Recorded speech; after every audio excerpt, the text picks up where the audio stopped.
الحمد لله رب العالمين والصلاة والسلام على سيد الأنبياء والمرسلين اما بعد.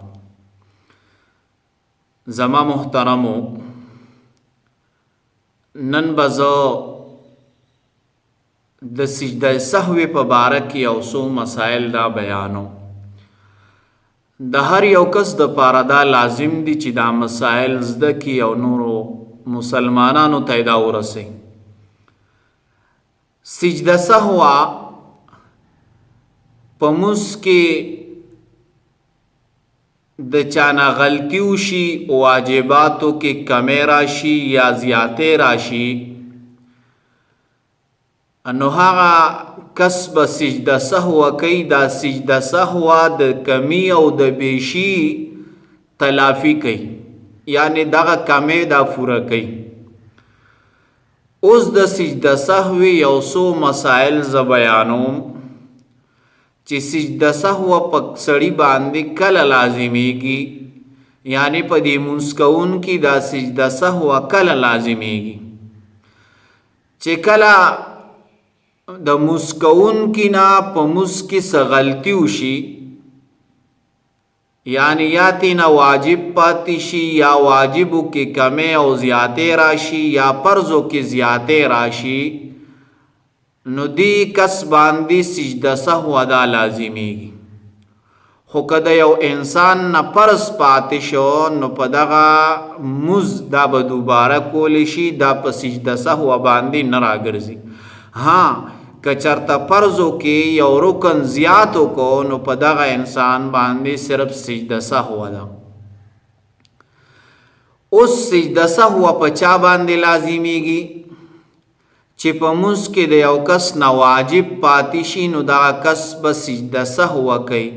مثال کے طور پر یو کس نه سورت فاتحه اوی او سورت تینا پاتې شو، نو په دغه کس باندې، په دې انسان باندې سجده سهو دا لازمه شوه.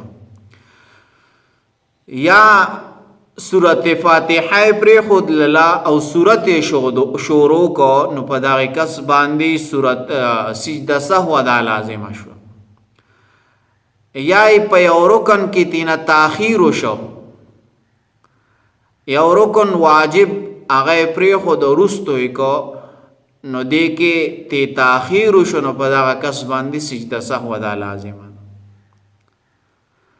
یا یو عمل یو رکن دا زیاتو کو، نو په دغه انسان باندې سجده سهو دا لازمه ده. یا یو انسان دی هغه فرض مونځ، یعنی فرض رکن پرې خدا، رکن کی تی تاخیر راغی، یعنی سجده پړومبي رکعت کې یو وکړله، اوس دویم رکعت کې به د 3 سجدې کوي، نو دې کې د دنه تاخیر راغی، نو د باندې دغه وخت کې سجده سهو ده. خو که چېرته د لومبۍ سجده پرېښودله او دویمه بیا ونه کړله، نو دی به دا خپل مونځ دا دوباره راګرځي. اوس د سجده سهوې طریقه څه ده؟ د دې آسانه طریقه ده. که یو کس نه مونځ کې غلطي وشي، نو دی به عبده و رسولو پورې سبق وی او خی طرف ته به سلام جرباسی، او بیا به 2 سجدې وکړي، بیا به د هغې نه بعد التحیات شروع کړي او پوره به التحیات وی، د هغې نه پس به سلام یو خوا وګرځوي، بیا به بلې غاړې ته وګرځوي. نو دا د سجده سهوې طریقه ده. اوس یو کس دی هغه ته په مونځ کې شک راځي چې ما 2 رکعاته وکړل، که 3 رکعاته مې وکړل، که نه پوره 4 رکعاته مې وکړلو. نو دا که چېرې د انسان د مسلمان ته په لومبۍ پیره په عمر کې دا شک په لومبۍ پیره راغلی وي، نو دا مونځ به دی دوباره کوي. یا یو داسې کس دی چې هغه ته دا شک هر وخت راځي، یعنی هر مانځه کې ورته راځي، نو بیا به دی خپل زړه ته وګوري چې د زړه په کم شیز باندې زیاده مطمئن وي، یعنی زیات مطمئن وي چې ما او 3 رکعاته کړي دي یا مې 4 کړي دي، نو بیا به فیصله دی په خپل زړه باندې کوي چې او ما دومره رکعاتونه کړي دي. اوس بلا مسله دا چې کله امام غلطیو کې نو بیا ورپسې چې کم مقتدیان څومره مقتدیان ولاړ دي نو دا ټول به سجده سهو ادا کوي. اوس امام غلطی بلا مسله دا امام غلطی نه دا کړی دی، شاته یو مقتدی غلطی کړی دا، نو آیا اوس به دا ټول سجده سهو کوي؟ نه، اوس په دغه مقتدی باندې سجده سهو نشته دی، نه په امام باندې شته، ځکه د امام پسې دا ولاړ دی، د امام پسې ولاړ دی، نو په د باندې سجده سهو نشته. که چېرته د ځان له ولاړ وی نو بیا په د باندې سجده سهو.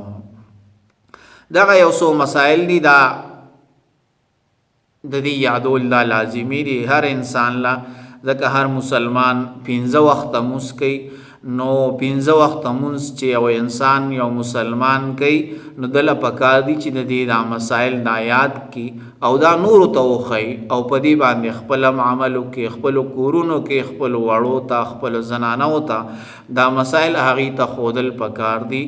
الله تعالی دې مالا بیا ټولو اورېدونکو له د عمل کول توفیق ورکړي. واخر دعوانا ان الحمد لله رب العالمین.